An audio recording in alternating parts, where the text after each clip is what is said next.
ചമ്മനാട് ഭഗവതി ക്ഷേത്രത്തിൽ നടക്കുന്ന അഖില ഭാരത ഭാഗവത മഹാസത്രവേദിയിലേക്ക് ഭക്തജന പ്രവാഹം.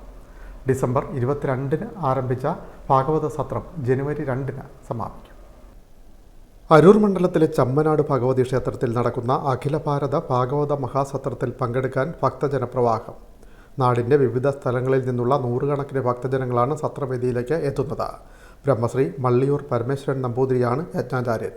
Advocate T R. Ramanathan, Sajeev Mangalath, professor P V. Viswanathan Namboothiri, doctor Unnikrishnan Namboothiri എന്നിവർ വൈദിക ചടങ്ങുകൾക്ക് നേതൃത്വം നൽകുന്നു.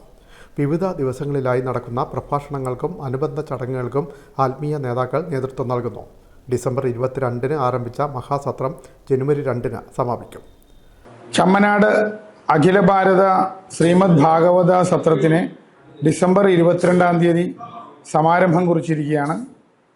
കേരളത്തിലെ പുകൾപെറ്റ ഭാഗവത ആചാര്യന്മാരും സന്യാസി വര്യന്മാരും 12 നാൾ നീണ്ടു നിൽക്കുന്ന ഈ ആധ്യാത്മിക മാമാങ്കത്തിൽ പങ്കെടുക്കുന്നുണ്ട്.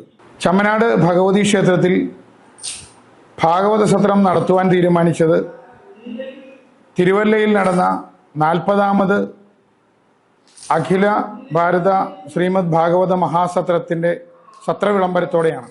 കഴിഞ്ഞ 6 മാസമായിട്ട് വളരെ ചിട്ടയായ പ്രവർത്തനങ്ങളിലൂടെ ഭാഗവത പ്രചരണത്തെ കേരളത്തിൽ അങ്ങോളം ഇങ്ങോളം എത്തിക്കുവാൻ ഞങ്ങൾക്ക് സാധിച്ചിട്ടുണ്ട്. ആധ്യാത്മികപരമായ ഉന്നതി ലക്ഷ്യമിട്ടുകൊണ്ടുള്ള ഈ ആധ്യാത്മിക സംരംഭത്തിന് കഴിഞ്ഞ 2 ദിവസങ്ങളായി ആയിരക്കണക്കിന് ഭക്തജനങ്ങളാണ് ചമ്മനാട്ടമ്മയുടെ തിരുസന്നിധിയിലേക്ക് ഒഴുകിയെത്തിയിരിക്കുന്നത്. ഈ സത്രം ജനുവരി 2-ാം തീയതി സമർപ്പണ സഭയോടുകൂടി പര്യവസാനിക്കുകയാണ്. കേരളത്തിലെ എല്ലാ ഭക്തജനങ്ങളെയും ചമ്മനാട്ടമ്മയുടെ തിരുസന്നിധിയിലേക്ക് ക്ഷണിച്ചുകൊള്ളുന്നു. Win Media, Cherthala.